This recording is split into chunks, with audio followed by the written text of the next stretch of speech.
c'est Nice qui nous en a donné l'opportunité. Ouais. Comment tu as vu l'aéroport de Nice se développer, notamment entre le terminal 1, le terminal 2 et ensuite le terminal d'aviation générale, d'aviation d'affaires?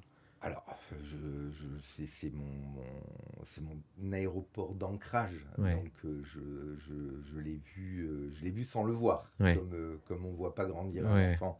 Mais c'est un aéroport qui est extraordinaire.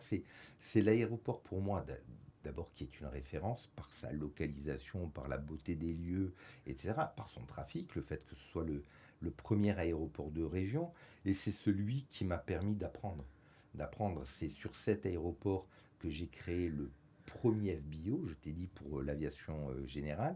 Et c'est là que j'ai créé par la suite le premier réseau français d'aviation générale avec mon partenaire américain Landmark. On avait créé une JV et nous avions à l'époque créé le premier réseau d'aviation générale qui était une réussite qui malheureusement n'a pas subsisté à l'arrêt du groupe. mmh, C'est avec cet aéroport que j'ai mis le premier, alors à haut niveau, le premier système d'enregistrement des portées, OK. parce qu'à l'époque, Monaco l'avait exigé.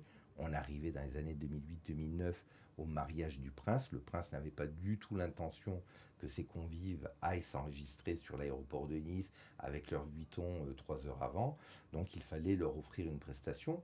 Et cette prestation, ben, on l'avait initiée en 96 D'accord. avec le Parlement européen. Donc pour nous, c'était quelque part un jeu d'enfant. Et c'est Nice qui nous en a donné l'opportunité. Ouais.